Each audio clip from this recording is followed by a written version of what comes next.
kesepakatan dalam pertemuan ini, kita semuanya tidak ada yang bermusuhan, seluruhnya bangsa Indonesia, rakyat Indonesia, semuanya ingin membangun bangsa Indonesia, tidak ada musuh.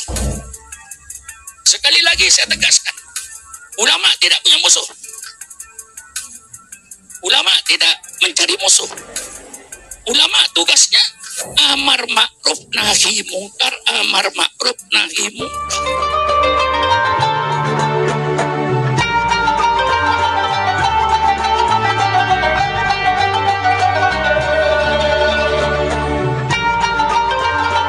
Assalamualaikum warahmatullahi wabarakatuh. Bismillahirrahmanirrahim. Alhamdulillahirabbil alamin. Nahmaduhu wa nasta'inuhu wa nastaghfiruh wa na'udzu billahi min syururi anfusina wa min sayyiati a'malina.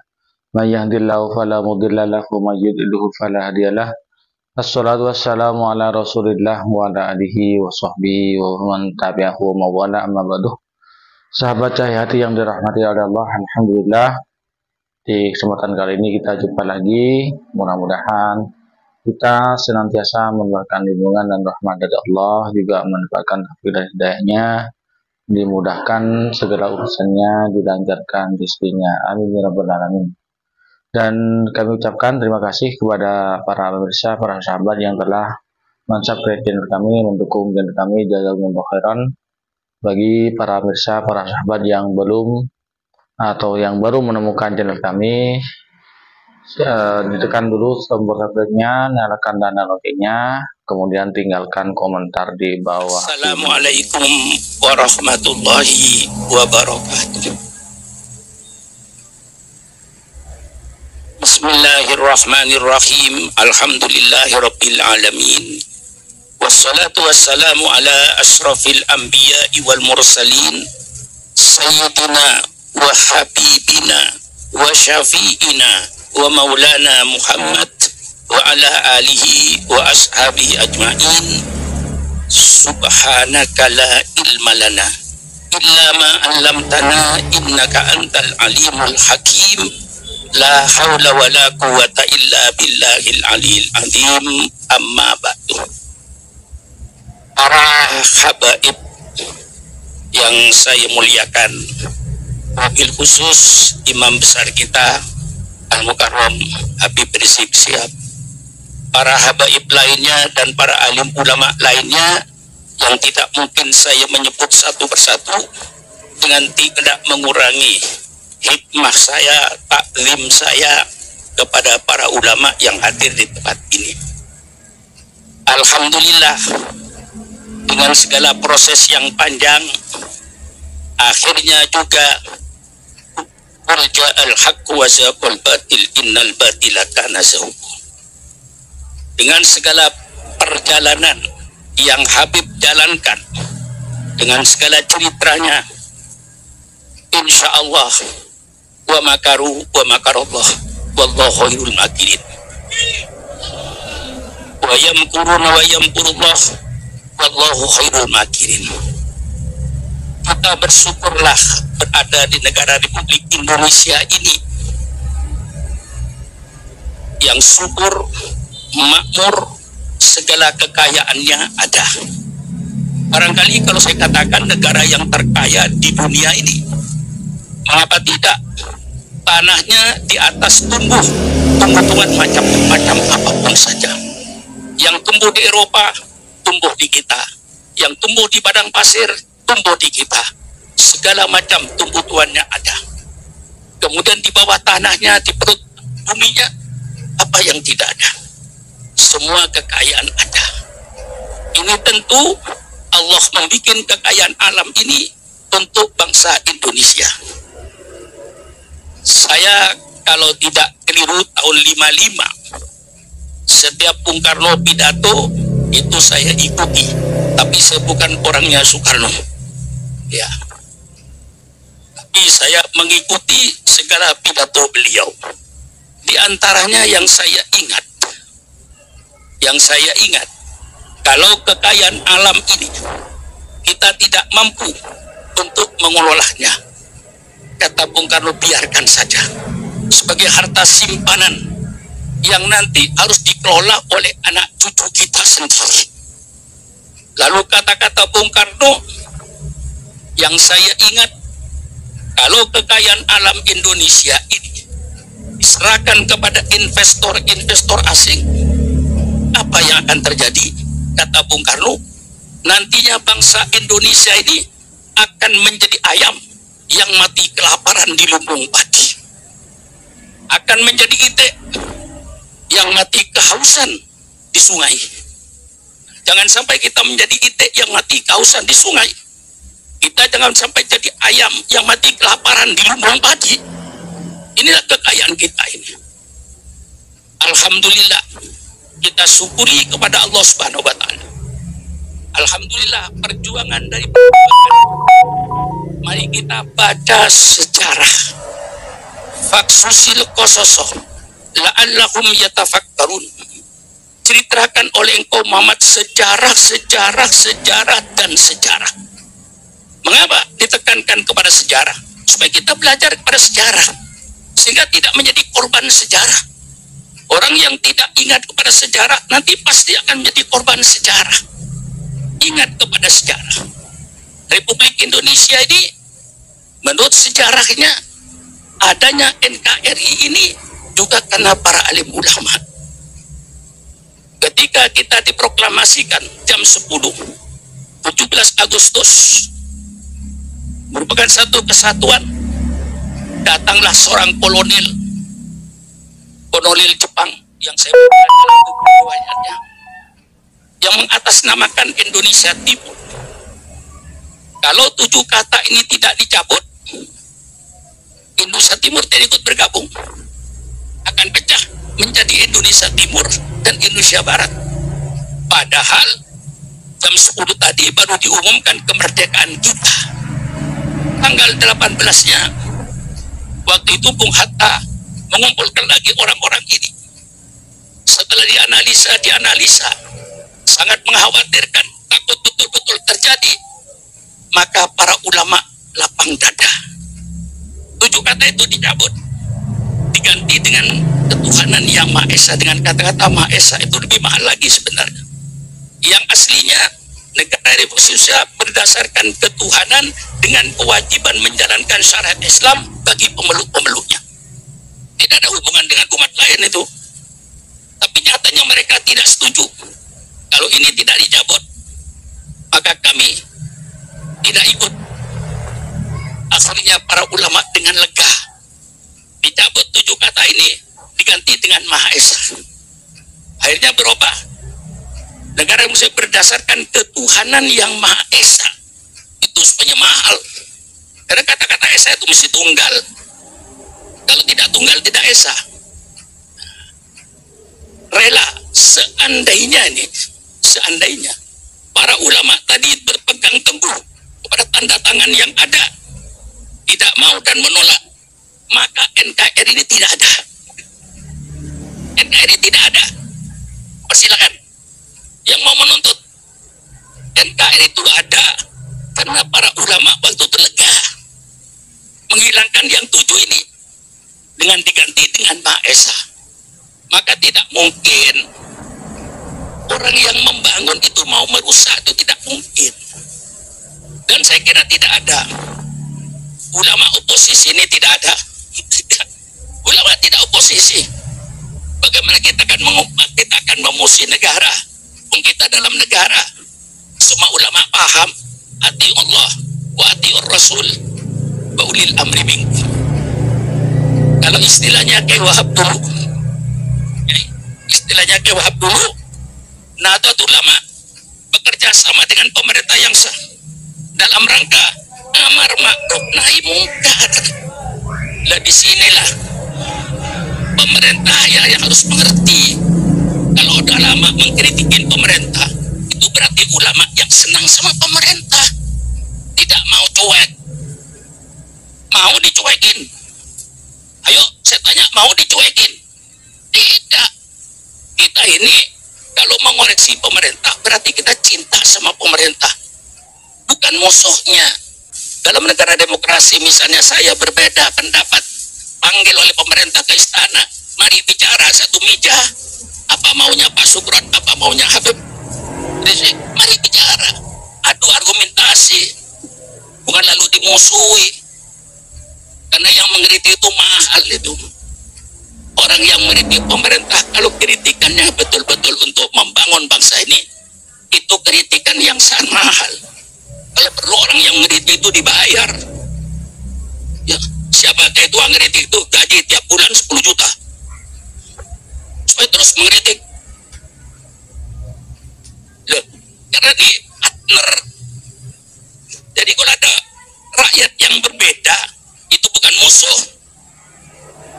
Panggil ke istana. Apa maunya Pak Sugron? Saya akan bisa menguratkan dia dan terbuka. Kalau perlu siarkan secara umum gini. Alasan-alasannya. Ini tidak ada istilah kiai oposisi, itu tidak ada. Tidak ada kiai musuh negaranya, itu nggak ada. Tapi kalau kiai sayang sama negaranya ada.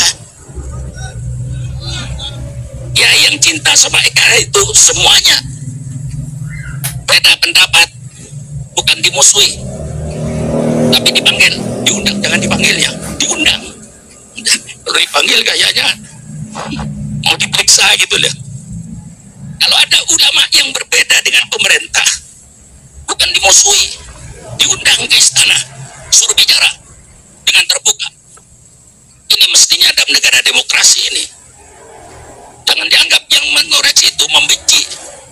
Justru yang mengoreksi itu yang cinta, memelihara negara kita itu negara yang milik kita semua. Kita jaga pembangunan negara ini. Kalau tidak benar, mari kita luruskan. Jadi sistem kita ini, para ulama itu cuma kerjaannya amar ma'ruf nahi mungkar. Betul apa dikatakan Habib Rizik? Kita tidak punya musuh kok. Untuk apa kita jadi musuh? Kita tidak punya musuh. Negara bukan musuh kita. Partai politik bukan musuh kita. Semuanya bangsa, satu bangsa. Untuk ingin bersama-sama membangun bangsa. Jadi tidak ada istilah oposisinya, tidak ada. Kemudian kita punya kewajiban. Idza ra'a ahadun munkaran falyughayyir biyadihi wa illam yastati' fa biqalbihi wa illam yastati' fa bilisani wa illam yastati' fa biqalbihi wa dzalika ataful iman wa dzalika ataful iman. Yang imannya kuat kalau melihat perongkaran robah dengan tangannya. Kalau kita punya kekuasaan, mestinya semua aparat pemerintah ini satu. Lawannya pemerintah itu sama dengan lawannya ulama. Lawannya pemerintah kezaliman. Lawannya pemerintah ketidakadilan. Lawan pemerintah yang harus mensejahterakan rakyat. Tidak ada musuh. Kita bukan musuh pemerintah. Kita bukan musuh partai politik. Kita tidak mau cari musuh. Kita mau mencari pembenaran. Setiap yang kita lihat itu tidak benar, mari kita luruskan. Kalau ulamanya tidak meluruskan, ulamanya yang berdosa, yang digebukin oleh malaikat munkar wa nakir. Ini sebabnya, kalau seandainya tidak ada malaikat munkar wa nakir, biarin aja kezaliman. Karena masih ada malaikat munkar wa nakir yang akan menanyakan kepada ulama, mengapa kau membiarkan kemungkaran? Mengapa kau membiarkan kezaliman? Mengapa kau membiarkan ketidakadilan? Ini serunya ulama akan dituntut nanti di akhirat. Oleh sebab itu kewajiban amar ma'ruf nahi mungkar. Maka saya nyatakan dalam pertemuan ini, kita semuanya tidak ada yang bermusuhan. Seluruhnya bangsa Indonesia, rakyat Indonesia, semuanya ingin membangun bangsa Indonesia. Tidak ada musuh. Sekali lagi saya tegaskan, ulama tidak punya musuh. Ulama tidak mencari musuh. Ulama tugasnya amar ma'ruf nahi mungkar, amar ma'ruf nahi mungkar. Maka saya sudah 58 tahun amar ma'ruf nahi mungkar saya ini. Umur saya 82 tahun. Sejak zaman Bung Karno, saya sudah ini tangan saya kalau pidato. Tahun 65 saya masih ada di pondok pesantren. Saya tahu kekencamannya PKI itu. Saya tidak tidur di pondok, tidur di kampung-kampung di bawah pohon kelapa. dengan pedang. Saya kemana-mana tidak pernah pisah dengan pedang. Saksinya ada Mas Suri Baitowi, dia ada di Indramayu itu. Mau Isra Mi'raj bawa pedang, mau Maulid bawa pedang, asal keluar pondok bawa pedang, dan pedang saya letakkan di depan sepeda saya. Sepedanya sepeda ontel. Saya letakkan pedang di depan. Jangan coba-coba. Itulah kekejaman PKI waktu itu. Kalau sekarang kita disuruh minta maaf, maaf. Engkau PKI yang minta maaf dulu kepada kita. Engkau yang minta maaf dulu. Baca sejarah tahun 48, pemberontakan Madiun, berapa ribu ulama yang kau bunuh. Lalu 65, berapa yang kau bunuh. Anehnya kok kita disuruh minta maaf, engkau minta maaf. Karena banyak kesalahan-kesalahannya. Nah, ini semuanya sejarah. Oleh sebab itu mari mudah-mudahan kedatangan Kiai Imam besar kita membawa keteduhan di pondok ini. Kalau seandainya Habib Rizik ada perbedaannya, tolong diundang ke istana. Kalau Syukur Makmun ada perbedaan dengan pemerintah, tolong undang ke istana. Mari kita berdebat. Rakyat menyaksikan mana yang membela rakyat, mana yang tidak membela rakyat. Jangan lalu dianggap musuh. Ini minta selanjutnya, saya minta begini. Kalau Kiai Munawir asli yang tidak ada duplikatnya, aslian ya. Satu-satunya Kiai yang asli cuma dia. Insya Allah nggak marah kalau saya yang ngomong. Nah, Kiai Munawir asli, tapi tidak berbohong dia, dan tidak pernah berbohong. Kalau berbohong rubah namanya. Ya. Selama Kiai Munawir tidak pernah berbohong dan tidak mau berbohong, pertahankan kata asli itu. Kalau sudah mau berbohong, cabut. Kiai tidak asli. Ya insya Allah nggak marah beliau itu kalau dengan saya. Ya.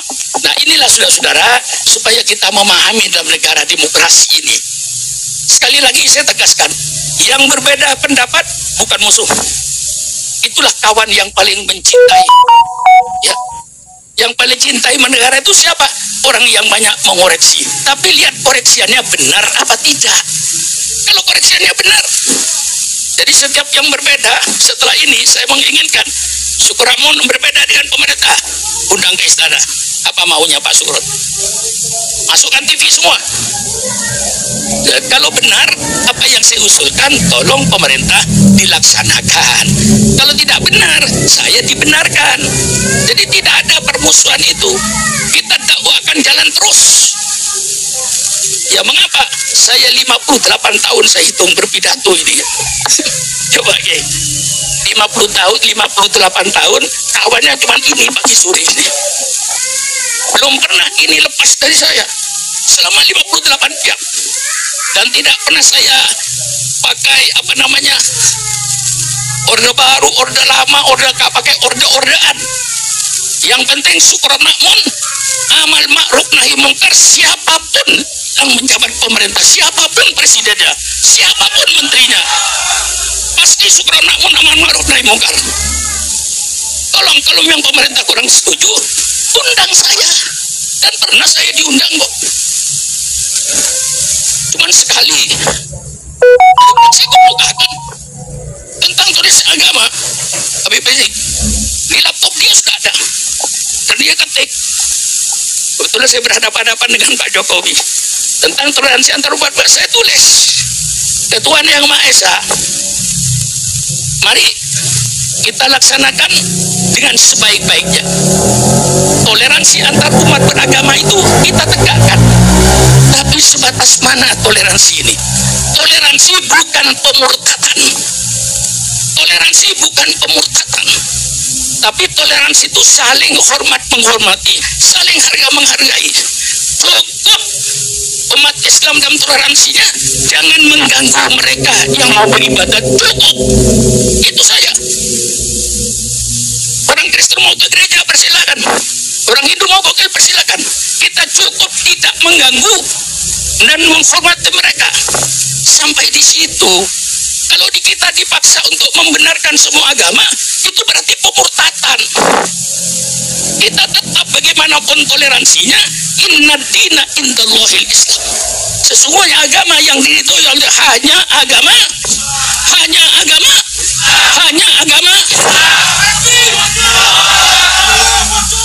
Maka semua agama benar menurut pemeluknya masing-masing. Saya sampaikan sama Pak Jokowi,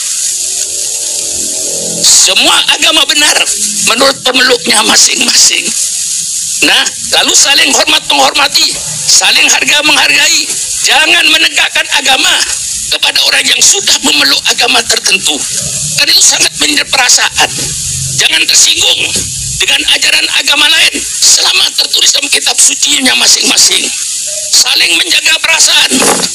Kalau orang Islam cuma 10 orang berada misalnya katakanlah di Batak Utara yang ribuan orang Kristen, orang Islamnya cuma 10 orang bikin masjid kayak Istiqlal. Wajar nggak? Nggak wajar kan? Orangnya 10 orang bikin masjid kayak Istiqlal.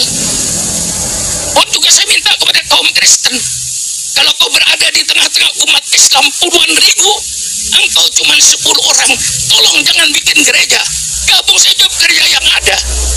Itu saya katakan kepada Bapak Presiden, panjang lebar saya. Alhamdulillah nggak ditangkap saya. Ya karena dia tahu alasannya benar. Ya, ini mari kita ini berdialog. Saya mengharapkan kesejukan. Saya anjurkan pada pemerintah, kalau Habib Rizik tadi pidato berbeda dengan kemauan pemerintah, tolong diundang ke istana, ajak berdialog. Insya Allah menang. Pelan-pelan insya Allah menang. Karena kita tidak akan merusak, kita pasti berpendapat dengan nilai-nilai yang tinggi, sehingga negara kesatuan ini akan berjalan dengan baik, demokrasi akan berjalan dengan baik, terutama keadilan. Yang mutlak itu keadilan yang harus kita perjuangkan. Ketidakadilan inilah yang mungkin kadang-kadang timbul gejolak. Maka keadilan mutlak kita tegakkan, dan itu termasuk Pancasila. Saya pernah ditanya oleh orang, mengapa Pak Surah menerima Pancasila? Saya jawab, saya terima Pancasila karena apa yang ada di Pancasila, dari sila pertama sampai sila kelima ada di Quran. Sahabat Hayati yang dirahmati Allah, demikianlah apa yang telah kami sampaikan, yang kami persembahkan kepada para sahabat dan bersama sekalian. Mudah-mudahan bermanfaat bagi kita bersama. Amin ya rabbal alamin. Kurang lebihnya mohon maaf. Wassalamualaikum warahmatullahi wabarakatuh.